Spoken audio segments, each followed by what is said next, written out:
and thanks for tuning in to the very first episode of Zee Had. Before we get started, I wanted to briefly introduce the podcast and the purpose behind it. I've had this idea for a while. It's taken me a long time to gather enough courage to get started. But here we are. The goal behind the podcast is to empower each other, empower our community, empower our generation by sharing authentic, honest conversations where we exchange valuable information. Knowledge is in fact worthless if not passed down generations and shared. So this podcast is for those trying to learn a little bit more every day, for those willing to share and actively learn from one another, for those chasing after those small daily wins and view their life as a never-ending learning journey. I'm really excited about today's episode. I had the honor to sit down and talk with John Williams, J-Dub. He's a performance coach at Spectrum Performance Physical Therapy and head strength and conditioning coach at Rollins College. He was one of the best coaches I've had in my career. I was lucky enough to learn from him during my time as a Rollins tennis player, and I'm even luckier today to call him my friend. We've had some technical issues that interrupted our conversation, but we managed to save and share a lot of valuable stuff. John shares his story with sports and where his passion came from. We shared some interesting books and discussed various ways to improve one's daily life, like the importance of habits to build consistency, adopting a routine, the power of manifesting your reality, and all sorts of cool stuff. I've always found my conversations with John meaningful and extremely valuable. I hope you do too, so enjoy.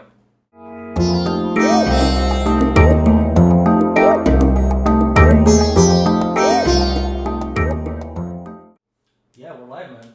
Thanks for doing this, John. Alright, yeah. No, I'm glad to be here. Why don't you tell our listeners who you are, what you do, just to get started. Sure. John Williams, 27. I turn 28 next week on Thursday. Let's go. Am I invited? For sure, bro. For sure. We might go to a sports town or something. I'm a head strength and conditioning coach at Rollins College. I'm also a performance coach for Spectrum Performance Physical Therapy. I've lived in Orlando for since 2011. So that 9 years? 10 years? 10th year, yeah. 10 years. Originally from Fort Lauderdale and went to the University of Central Florida. And I've been coaching. I've coached for 5 years. This is going to be my sixth year of coaching. So yeah. Yeah, man. So you went to Central Florida, UCF, here in Orlando, and started directly coaching right after college. Did you get a part-time job or an internship to get into that? Yeah. So my last semester at UCF, I volunteered as a football coach at Haggerty High School. And I helped with the freshman team and I helped with the varsity team. And it was a really good experience. The coaches there were all awesome. The staff was really awesome. And I learned a lot. And the biggest thing that I learned was that I didn't want to become a football coach anymore. Because of how good those guys were, I realized the passion and what it took to be a good football coach.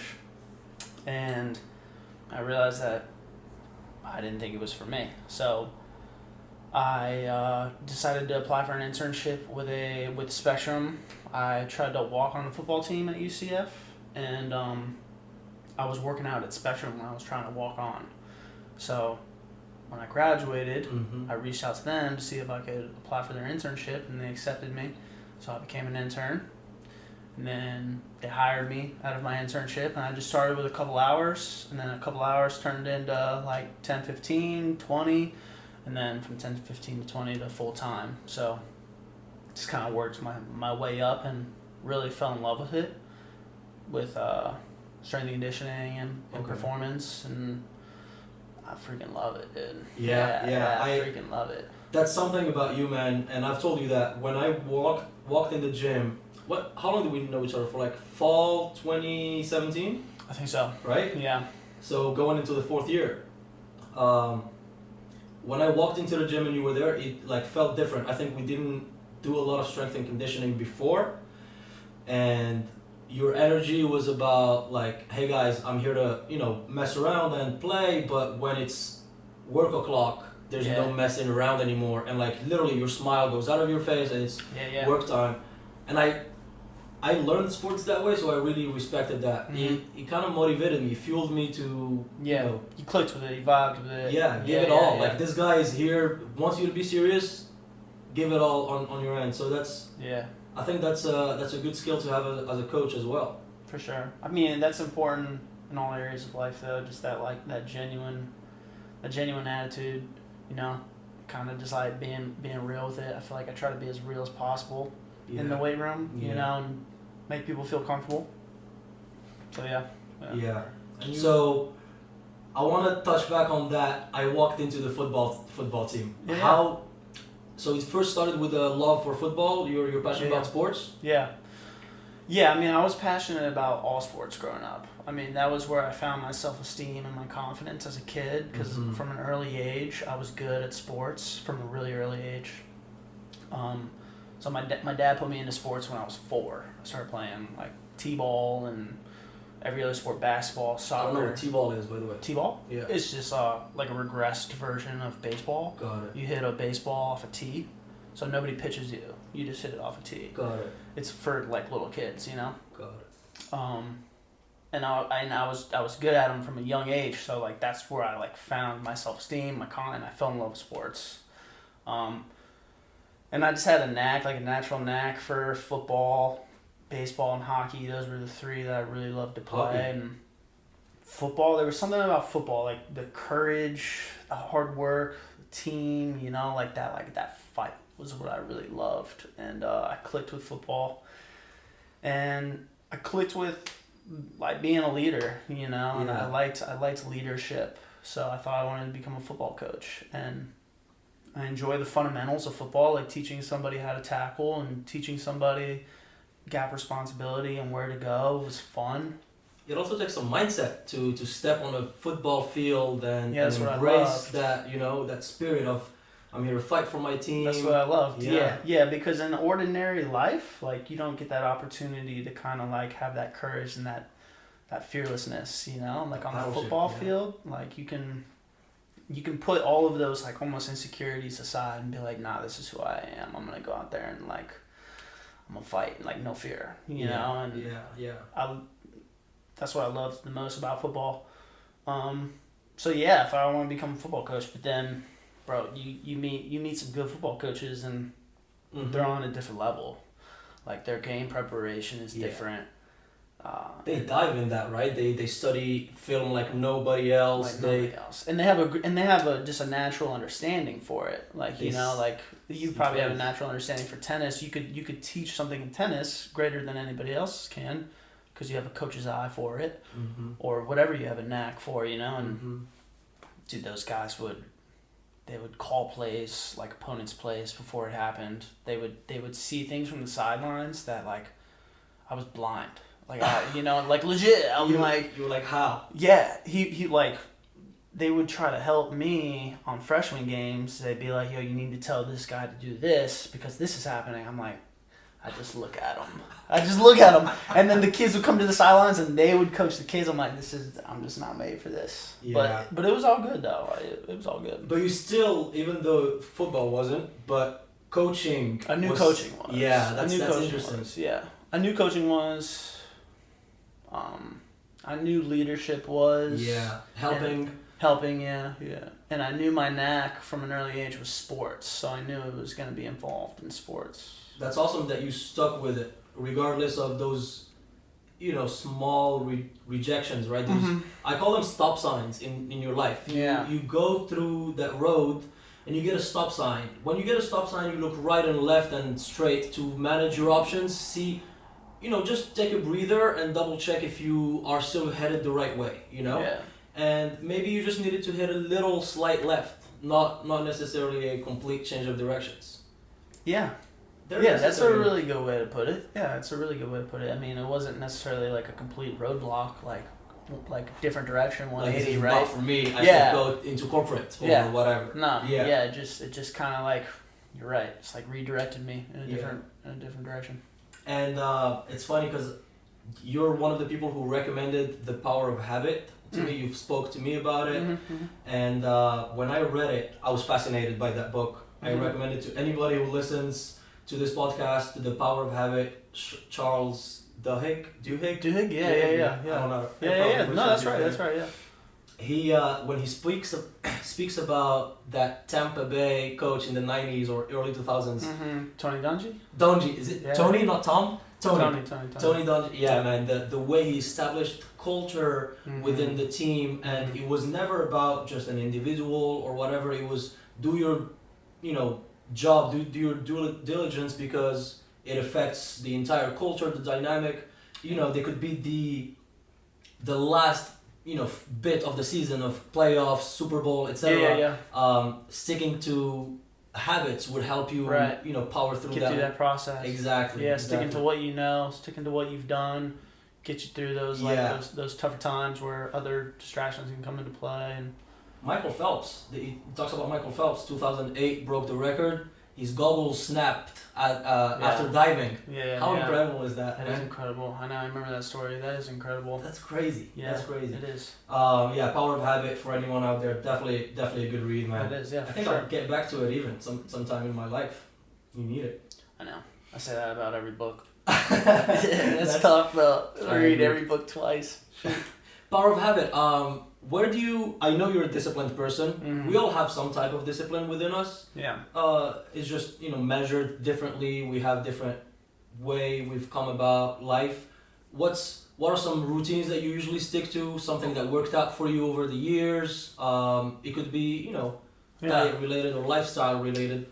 I mean, my routine really evolved a lot during lockdown, during quarantine, when you just had so much time and I wanted to be as productive as I could and make the most of that time rather than just let it go by and complain about how different life was. And I also read this book called The Perfect Day Formula. The Perfect Day Formula. Yeah, I have it. I can give it to you. I should have brought it over actually. I'll give it a read. It's a short book. It's a really good book, man. It's really simple.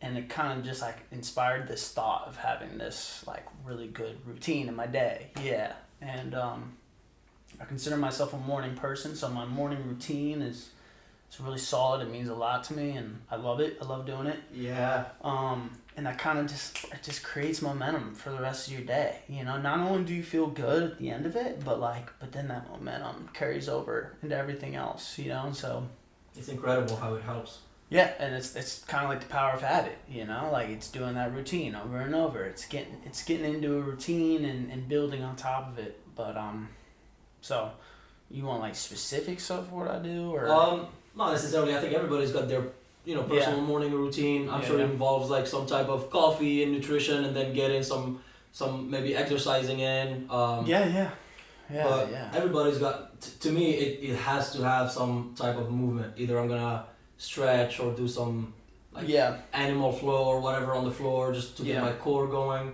And I like to get outside, man. Even if it's still dark out, whether I woke up at 5 or 6 or whatever, I like to step outside for 5-10 minutes. Yeah. Just to feel like I'm in the world. I don't know. Yeah. No, that's true. That's really important. That's part of mine as well. Yeah. And you said it sets the tone. And that's also something you said in our first session at the gym. You said the way you warm up sets the tone for your entire practice session and for your gym sessions. It's true, man. And that's something I told you that I'm taking it with me to every session. Stretch, activation of your nervous system. Yeah. Just tell your body what you're about to do. And that sets the tone for the day. That's a good one. And then for the case of the morning routine, you tell your body, hey, this is that kind of day. We're gonna get after it. We're gonna get going. It's not a easy Sunday where I'm laying back in the couch. Yeah. And your brain gets juiced up or gets going. Yeah. I think that's ideal. A lot of people would benefit from having a routine. So it helps create consistency and direction in your day as well. You don't wake up and think about what you're gonna do and have paralysis by analysis of what's gonna go on. You have this this structure, and that structure really helps you get things done. So yeah, definitely. Yeah, how do you feel about those small decisions that you make in the morning? Do you try to limit your. I don't know if you've heard about. Yeah, I have. Just limiting your. You have a decisions. decision bank. You have a decision bank and an energy bank. In a day, right? Yeah. In a day, yeah. I mean, I pick out what I'm gonna wear the night before. Fuck yes. Like I make my coffee the night before. I have everything in place. So when I wake up, it's boom, boom, boom, boom, boom, boom, boom, like down the line, and then it makes everything simpler. Yeah, and you're able to make better decisions throughout the day because you're not wasting all those decisions in the beginning of the day. Yeah. Yes, 100%. Every time I find myself like, should I wear this hoodie or is it not too hot? I pick something, leave. Yeah, exactly. I just go off of gut, whatever. One other thing I learned from you our senior year, and I'm sure you've learned it yourself and wanted to share it, which is, by the way, the point of this podcast. Anything that we're learning with each other or through this type of conversations, we share it with other people. I would love friends of mine to benefit from this. I would love friends of yours to benefit from this, listening to you. If they respect your routine and that stuff, they're like, oh, I would love to learn from John. Yeah, it'd be sweet. And same for me, right? If we could help anybody with this information, one bit that you've taught us as a team was breathing and breathing patterns and how that affects your ability to perform, think, etc. I've been doing a lot of breathing exercises, pre-workout, pre-bed. Talk to me about that, man. How'd you come about it? Shoot. Honestly, I wish I had more like science-based, facts that I could spit off about breathing. I've read so much stuff and I've listened to so many podcasts that talk about the importance of breathing. Basically, how it connects your mind and body to one, right? Your brain and your heart are always in communication with one another, and your breathing helps that signal between your mind and heart, and the more coherent that signal is, the more in tune you are with your body, right? And there's so many benefits to breathing. The Wym Hof Method, I don't know if you've ever heard of Wym Hof. I'm reading his book right now. Is it Breathe? It's really solid. Is the book called Breathe? No, it's literally called the Wym Hof Method. Okay, yeah, right. But a pillar of the Wym Hof Method is breathing, and I mean it's just really all about like connecting with yourself, with your body. I got into it a year ago maybe when I was just really interested in like trying to grow, trying to progress myself. What was something that I could do? Add a layer, exactly. And I listened to this podcast, and they recommended the XPT Life app. That's it. I think I might have recommended it to you. Yes, yeah, sir. We did it with the team. Exactly. Yeah. So when you did it with us, I've learned it. I've tried it, the XPT Life app. But this guy, I stumbled on his podcast, and he talks about the XPT Life. I use it every day, pretty much. Yeah. In the morning, I do their morning routine. Yeah, 5 minutes, whatever. Yeah, it's short. It's nice, right? It's not long. I think people are sleeping on how on our own abilities to change state. You go from moody or having like a cloudy head, just not in the present moment. You wake up, you get up, do some what do you call those? Dogs and cats. Like cat dogs, whatever. Yeah. Your spine gets moving. A lot of fluid gets in your. I believe in that, man. You can change your state. I think it's a slept on like method. Yeah.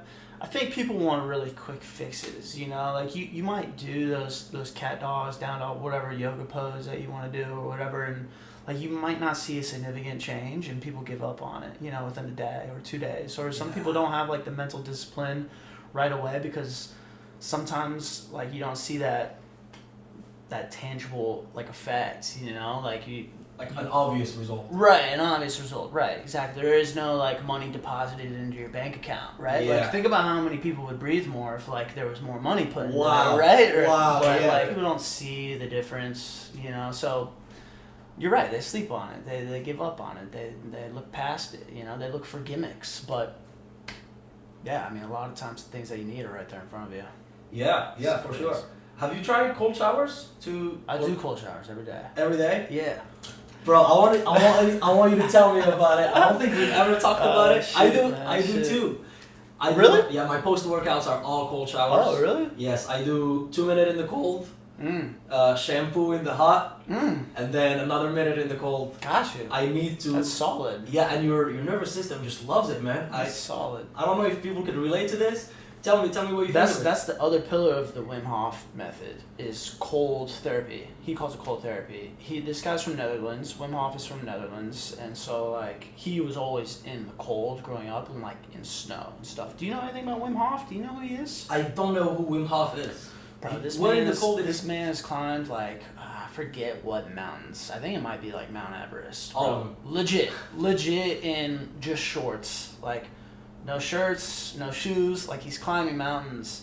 Didn't people die climbing?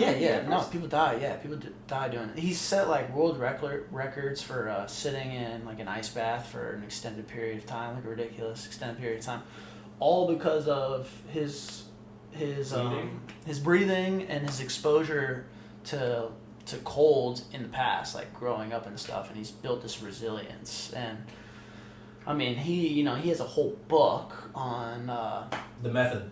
On the method and how it has an impact on your body, like physiologically and mentally and spiritually, and so that's part of his method. So I take a cool shot. I have his book. I can give you his book. I would definitely, yeah. I'm reading it right now. It's pretty solid. Got it for Christmas. Yeah. Yeah. What other books could you share? I know we talked about The Power Habit. Yeah. Dude, there's so many books, bro. There's so many. You don't have to choose whatever comes to mind. Yeah, I mean, there's been a couple big ones that I've read recently.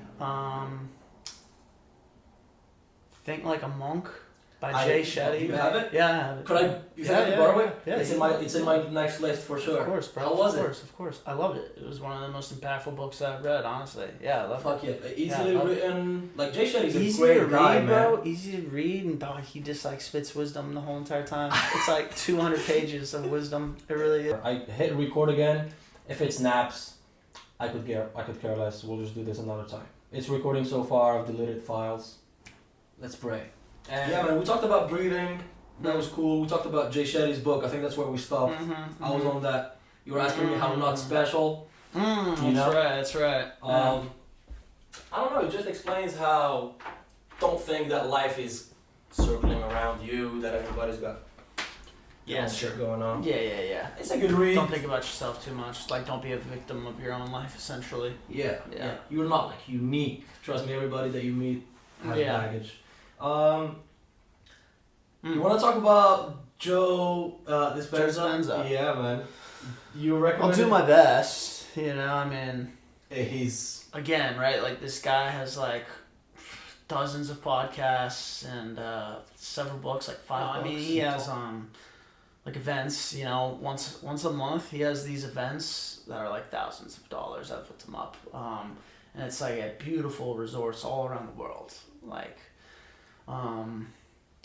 But his main philosophy is essentially like what you think of, like your thoughts basically dictate your life. Like what you think of is what you become, but his ability to articulate it is going to be a lot greater than mine. Obviously. Phenomenal, yeah. I do follow him on Instagram. He, puts some stuff out there sometimes, some quotes about being in the receivership,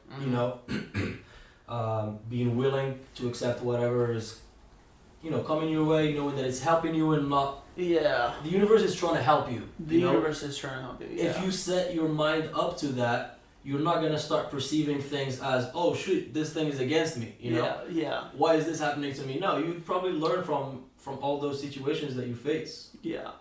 One of the biggest things that I learned from Joe Dispenza, and I try to do this every day during like breathing and meditation, is if you can think of an event in the future, if you can think of where you want to go in the future and embody those emotions. So for example, like winning a championship, right? If you can imagine winning a championship and embody those emotions of like gratitude and excitement and just like pure joy, your body doesn't know the difference between an imagined event and an actual event happening. So the more you can practice embodying those emotions of winning a championship, the more you're going to feel like a champion every day you go and practice and work out. Like, you're going to be like, I'm a champ already because I woke up. And the more you practice meditation and doing that, then you will become that person. That's basically what Joe Dispenza is all about. Yeah. I could not agree more. Visualization has been, to me, when I played tennis, visualization was big. I remember some of my first big wins came from visualizing how much I'm gonna fight, how hard I'm gonna battle. You set yourself ready for the field, the battleship. Yeah. And even if something, like we said, the Michael Phelps thing, right? Even if something comes and disturbs you, everything has been processed already. I was ready for this situation, and you just embody that spirit, like you said, the championship, or a lot of fighters visualize the fight the day before. I mean, people really think that Conor McGregor was just either lucky that he called these fights. Yeah. I don't believe it. I think he studied every single move and has mastered that shit and visualized it. He saw it. He saw it and told us about it. He was like, I've watched the movie, you guys. Bro, it came to life. I know. Manifested itself. He's fighting that guy again, which Poirier, right? I know. I haven't been following fighting that much recently. He's probably gonna knock the brains out of him. I haven't followed much of anything, so I have no idea. Yeah. I mean, I've seen like the fight advertised and it's stuff. happening, yeah. But it's this guy who was a belt holder in the past, and Conor knocked him out in like a few seconds. True. One shot. So if someone, imagine someone in life has sent the lights out of your head, with one punch. Yeah. There's something that's gonna stay. There's some degree that's gonna stay in your head. Yeah. No, he talks about it too. Conor McGregor talks about it, like about visualizing exactly step by step what's gonna happen as soon as like that. Yeah, bro, and then it happens. He manifested it. Like, it's wild, bro. Yeah. But like it's really almost hard to 100% like believe that and grasp that, you know, like no, that was more luck than anything else, right? Like, it's hard to really 100% be like, I don't know, man, like, he really manifested it. But there's a lot of books out there, and this guy Joe Dispenza's ability to articulate it, like, really, it's 100% manifested. Like, Conor McGregor made that happen. And I mean, Muhammad Ali, one of the greatest, if not the greatest for everybody, was calling his fights. Yeah. I mean, how articulate was he about his fights? And he was like explaining exactly how the difference in punching, in reach is not gonna be affecting him, how he can, and that happens, man. What else did we not touch on? The nutrition, supplements. What do you think of vitamins? What's your take on that? A lot of people are like, I get my vitamins from fruits and greens. I like to keep all that stuff as simple as possible, you know? Like, you don't need to go, like, crazy on, like, nootropics and crazy supplements. Like, going back to what we were talking in the beginning, like, quick fix, right? Like, keep it simple. Like, vitamin C, right? Vitamin C to protect your immune system, or to help strengthen your immune system. Vitamin D is another one that's really important. Just like sleeping, people are sleeping on vitamin D. Vitamin D. I mean, I try to get vitamin D from the sun, but I also take a vitamin D supplement as well. Fish oil. What are some other ones? How important is fish oil for you, man? I believe it's very important for your brain to function. Yeah. And other organs. Yeah, that's basically what it is. Yeah, that's basically what it is. I think a lot of people are deficient in like fats. Like, they don't have enough fats intake, because people believe that fats are bad and they'll make you fat. But let's talk about that misconception. Fats are important, or fats are bad for you. What do you think? No, fats are definitely good for you. And again, I'm not a nutritionist, so I don't have like a really thorough understanding of all this, right? I just get this understanding from like everything that I've learned through reading and listening to podcasts and stuff like that, and from experience, like personal, like testing things out. But bro, fats are like the most important thing. Like, honestly, like for brain health and for body health and for joint health and for feeling good and for elevated,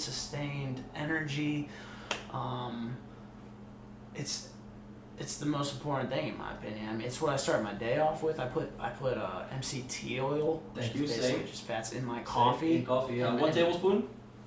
No, I put more than that. Let's go. I put a lot. I only put 1. I put butter, which is if you get grass-fed, like organic butter, it's good for you. Like, you know, like fats are good for you, not bad for you.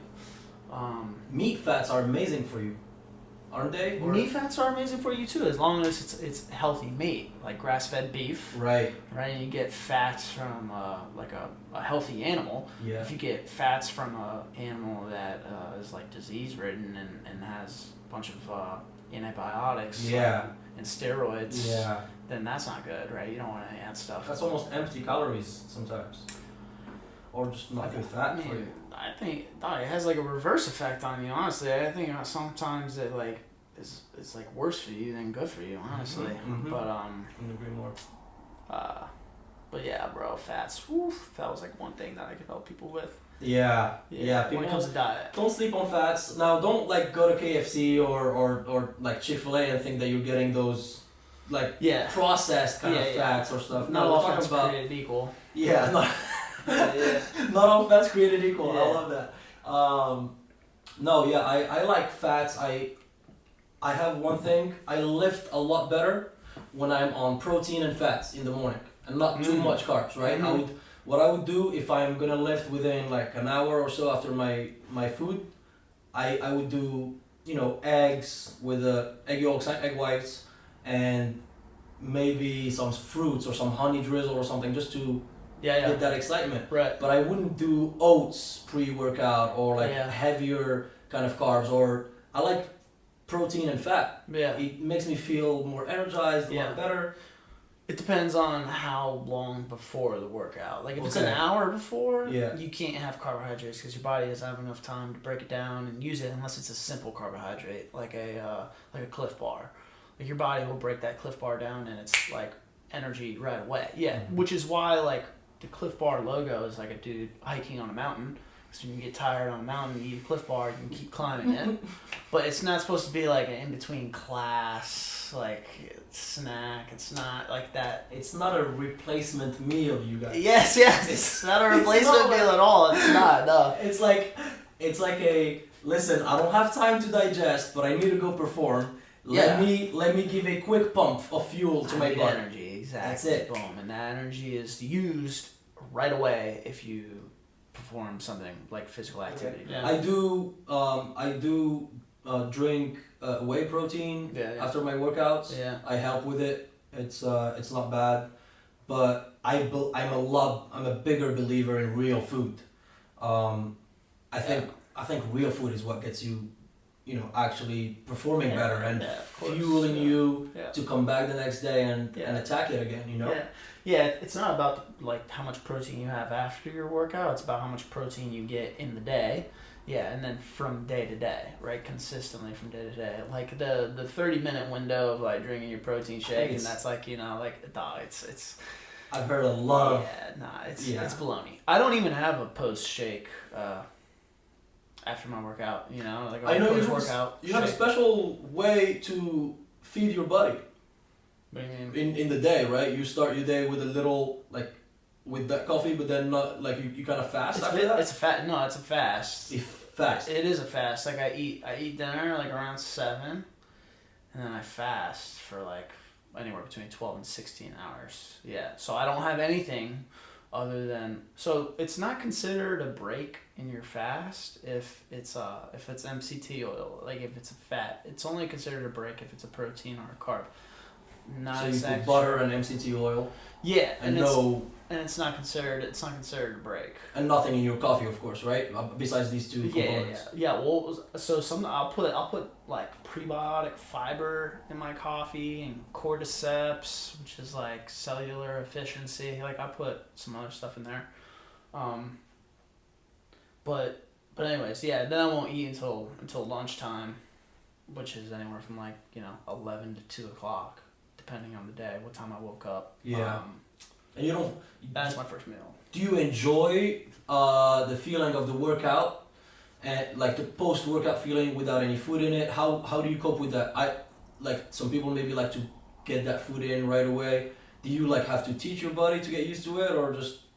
I mean, if you have enough fats, right? If you're eating the correct way and you had a nice dinner the day before and like you have that coffee in the morning with the fats, your body has enough energy to be fine after your workout.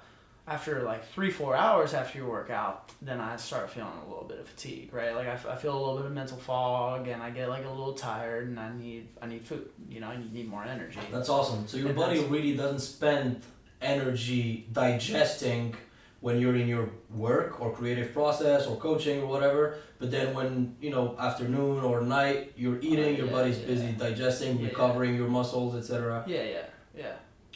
Over time, it always comes down to consistency, how you use your body and of course. It's very important. It's very important for eating and sleeping as well. That's really for your circadian rhythm. Yeah. Like going to bed at a specific time and waking up at the same time. It's really important for all that stuff. You've been sticking to like same bedtime.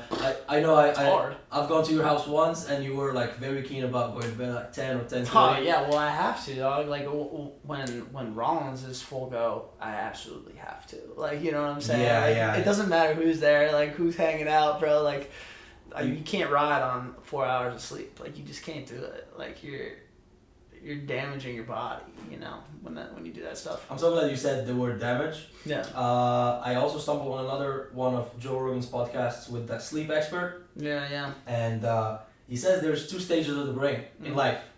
There is the stage of recovery, restorative stage, that is sleep, and there is literally brain damage. When we're breathing alive and, you know, awake, we're making brain damage, which makes sense. We're consuming, you know, we're making our brain work. Yeah. And I don't know if you remember, but I was always, you know, an early riser. I get to the gym early and stuff, but I was just very cocky about how little sleep I thought I needed, you know? Yeah. I'm teaching myself to stay in bed, sleep longer. Yeah, man. Yeah. That 7-8 hours is super important. Once you go below the 7, it actually starts becoming detrimental. Right. Exactly. You know? Yeah. Exactly. If you're working out, breaking tissue, or, you know, straining your body during the day and giving it 5 hours, you're headed the wrong direction, I think. Yeah. It might not happen in like 5 years, 10 years, 20 years, but bro, when you get old, all this stuff is gonna catch up to you, you know. So this guy said some of our past leaders, right? I can't remember the names, and I don't want to break, but I think he was some type of presidents, maybe Nixon or something, but they were, you know, preaching how little sleep they were getting and how much work they were devoted to work, etc. Yeah. They died of amnesia, or they had some type of Alzheimer later in their life. Yeah. Dementia, exactly. Alzheimer's is another one that's related to sleep. You exactly. It's you know, your ability to make memories. If anyone didn't hear that, or you know, you basically have no memory making ability. Your frontal lobe just this traits just it's goes basically away. like you black out every day. I know. That's crazy. True. I know. Damn, I never thought about it like that. Yeah. That's what happens when we're blackout. By the way, we get too much alcohol in our system, and the brain gets an alert and shuts down the frontal lobe. That's why some people, you know, who drink often and dare to drive, you know, the next day they're like, I don't remember, but I know I did fine. You know. Yeah. No, that's shit. Oof. One thing about alcohol, though, I don't know if I told you, but I'm learning to really be against it, man. I know, you told me. Yeah, you told me. I'm so surprised how still, you know, we've gone through a health crisis. And all, you know, it seemed like everybody was turning back into alcohol. To me, it's you gotta turn into your body and listen to it.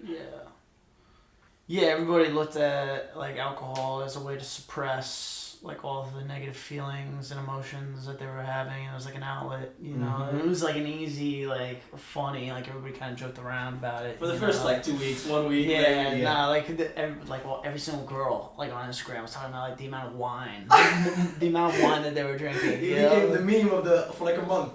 Just talk about wine. I don't think alcohol is bad in moderation. I don't think anything's bad in moderation, you know? And, Agreed. And in moderation doesn't mean, okay, 2 glasses of wine a night. You know, that doesn't mean that you got drunk, but you can't drink 2 glasses of wine a night for every single day. Here's how I see it, at least for my nutrition or whatever I feed my body. I have everyday stuff. Mm-hmm. Stuff that I want my body to get every day, right? Mm-hmm. That's the eggs, meats, and all that kind of basic stuff.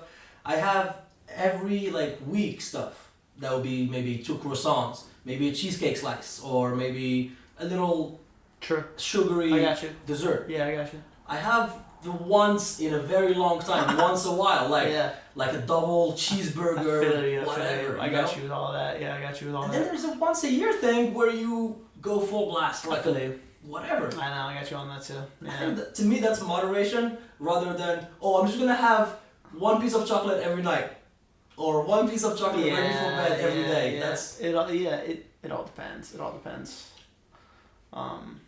Sure, I agree. I could agree with that. It's a balance. It's a balance. But going back to alcohol, I mean, I think it's okay to have toss a few back and chill. That's just my personal opinion on it. Everybody's opinion is different. You know? I agree with that. Yeah. And I'm pro wine. You know, a beer with buddies or at the beach here and there. Right. Exactly. I am more against that partying purpose or using it as a just to party. Yeah, I wouldn't mind. feel you on that. Yeah. But sometimes you gotta send it though. Sometimes you gotta still it's send fun it. to send it sometimes. Yeah. We talked about sleep and how important that is. One thing that helped me a lot with sleep recently is this guy, Whoop. Oh shit. It helped me it showed me that I fucking didn't sleep enough. Yeah. And I would strain my body, work out, go play tennis, get a 15-day strain or whatever, and the next day wake up completely in the yellow or red. Yeah. Isn't that the worst, bro? You wake up and your shit's in red. It's the worst. Whoop, if you're listening to this, find a way to let us know in advance that we're gonna be in the red. Because it's very hard to accept. You wake up and you're like, oh my god. My day is ruined. Nah. But it kind of is a way to stay accountable, stay disciplined with yourself. Yeah. I've been keeping up that journal. Yeah. I add meditation to it, stretching to it. Yeah. Whoop is really a great tool, man. Yeah, I know it is. I agree. I use it every night. I make sure that I put it on. Again, it's for the accountability of making sure that you're going to bed at a good hour and your sleep hygiene is good and it's on point. And it also helps you build routine. Consistency. It helps you build habits. So if you do something different, maybe you slept with your room 2 degrees colder and your recovery was higher. You're like, oh, all right, so I sleep a little better with it colder, or whatever it is. Maybe your room needs to be darker, and so you kind of put these things in place for really good sleep. It gives you feedback on how your sleep was. Do you use it also for working outs? For workouts, or to track your own workouts? Yeah, it's interesting to see what you think is a simple workout. How taxing a simple workout can be. And you're like, oh damn, wow, that's actually having a little bit more of an effect on my body than I thought. And you need maybe a little bit more recovery because of the feedback that Whoop gives you. So that's good. And also coaching, bro. Coaching kicks my ass more than I ever thought it did. Do you know what I mean? You always.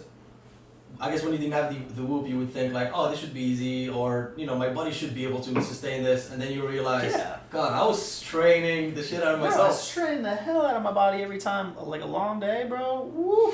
Yeah, my average lately has been a 15 something every day, or 15.5 every day. That's been an average. I mean, when it's full go, Rollins, bro, it's 18 every single day. I swear. And you're standing up, walking around, demonstrating lifts, jumping. That's why it is.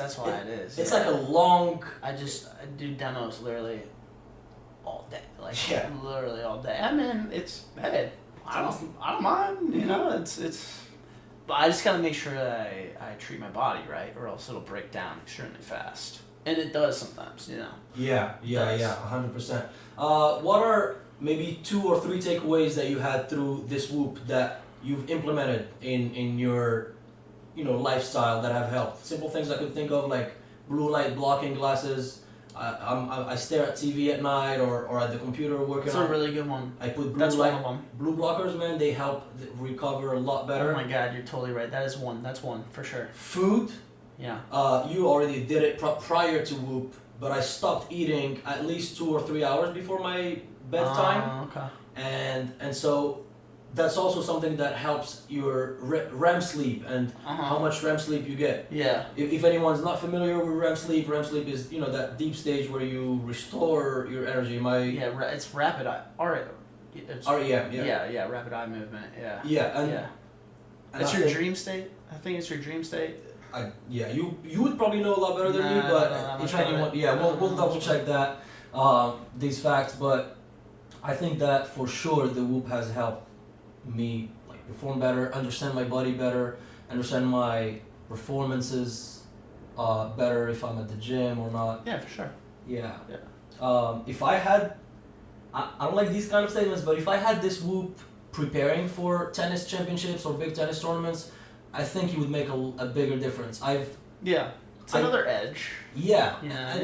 And you don't want to strain your body too much the week of the competition. You want to you want to strain maybe the muscles or get that mobility going, but keep a good like a manageable heart rate, right? Like 60% or 50% or whatever. Yeah, it all depends on your training goals. I agree. Yeah. I mean, well, hopefully sometime in the future I'll have you again and we can talk about more like fitness related stuff and whatnot. Yeah, for sure. Fitness and I want to say even like lifting some type of weights against gravity is good for your body. For anyone out there who's still believing that, I don't want to lift weights because I get bulky. Your bone density is reducing over time. Yeah, there you go. And you need to work your body out and break some tissue, man. Yeah. But that's going to be another topic we'll talk about some other time. Yeah. I think we covered pretty much everything, man. Yeah, that's good. For sure. Yeah, right? Yeah. John, I know you're a really low-key guy, so I appreciate you for doing this, bro. This was awesome. Right. I don't know how much footage or whatever we got cut out. Yeah. But no, I thought it was cool doing this. Appreciate you asking me to do it with you, man. It was fun. It was an honor. It was a good memory. It'll be a good memory. Yeah, man. Yeah, I appreciate it. Thank you. Yeah. Thanks, everybody. Thank you for listening. This was all Zee Had.